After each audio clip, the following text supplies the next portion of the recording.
If you ask most people what ancient humans used for light, they'll tell you fire, maybe a basic torch, maybe a fat lamp. But there's a detail buried in the archaeological record that rarely gets the attention it deserves. It's a discovery that flipped assumptions about early humans upside down. Because evidence shows that long before electricity, before lanterns, before any organized civilization, Neanderthals were producing a resin-based torch formula that could burn for hours, far longer than the pitch-soaked sticks many assume they relied on. And the more researchers examined the remnants left behind in caves and shelters, the clearer it became. This wasn't luck. It was chemistry, engineering, and survival knowledge refined over generations. For the next minute, I want to hook you with something simple. This ancient formula still works. It works in wet weather. It works without modern tools. It burns longer than most commercial survival torches. And the ingredients can be found in nearly any forested area today. This wasn't some primitive half-step toward technology. It was technology. And once you understand how Neanderthal groups built and used these resin torches, you'll never look at prehistoric humans the same way again. More importantly, you'll walk away with a method you can recreate with your own hands, just as field archaeologists and bushcraft experts do today. Why did Neanderthals turn to resin when survival demanded reliability? For Neanderthals, lighting wasn't, a luxury. It was the difference between a usable cave and an unusable one, between safely butchering game at dusk and just fumbling through shadows, between defending your shelter or, wandering into danger. Resin became the go-to material not because it was convenient, but because it was dependable. Pine, spruce and fir all produce sticky resin as a natural wound sealant. That resin is dense with volatile compounds that ignite easily but burn slowly, creating a steady flame instead of a quick flash. Archaeological sites across Europe, from France to Croatia, have shown residues of resin mixed with plant fibres and charcoal dust, a combination that behaves like a slow-burning fuel block. This wasn't accidental.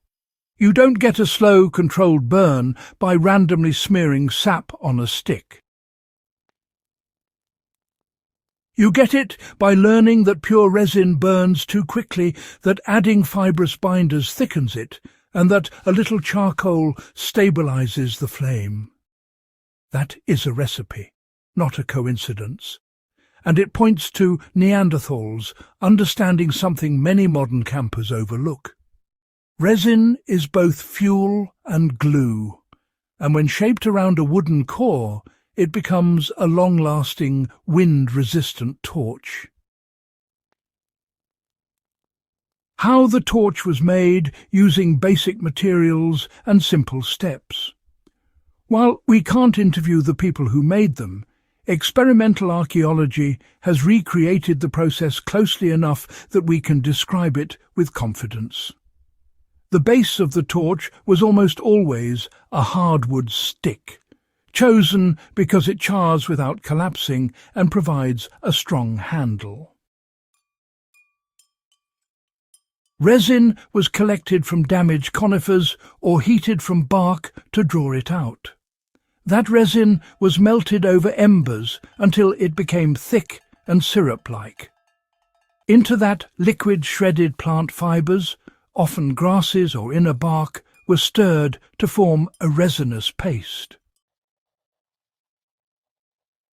A pinch of charcoal dust was added last to deepen the mix and reduce flare-ups.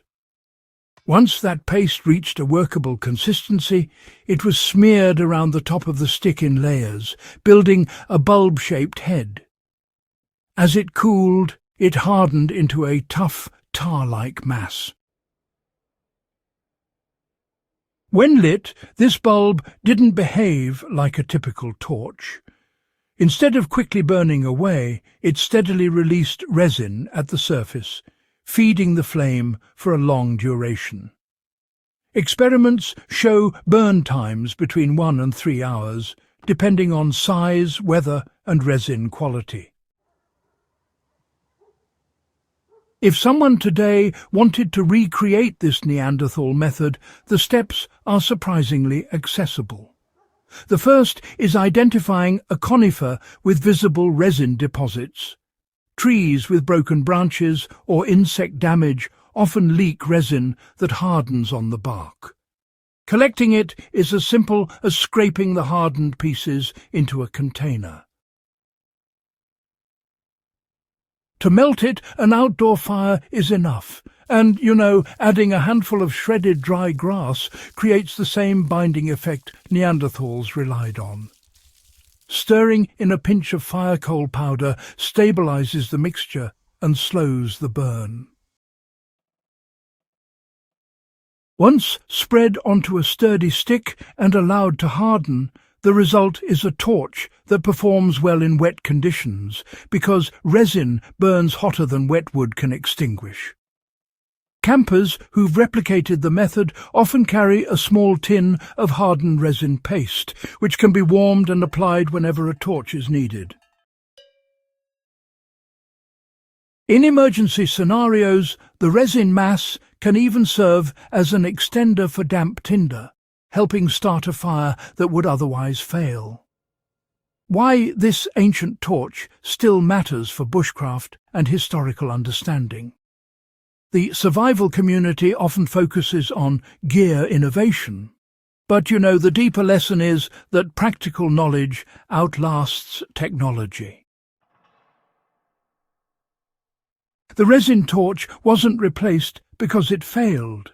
It was replaced because metal lamps and oils became more convenient for settled communities. In a wilderness context, this ancient method still performs better than many commercial products, especially when there is no synthetic fuel available. And for history enthusiasts, this is one of those moments where the archaeological record pushes back against old stereotypes. Neanderthals weren't clumsy brutes, they were problem solvers. They engineered reliable tools using chemistry that modern outdoor enthusiasts still rely on. Pine resin, fire starters, pitch glue, fat wood, all descendants of the same principles. Understanding this torch brings us closer to understanding the intelligence behind their daily lives. If you enjoyed this deep dive into ancient engineering and want more historically grounded survival knowledge, make sure to subscribe to Backyard Wisdom and share this video with a fellow history enthusiast. The past still has plenty of secrets worth uncovering.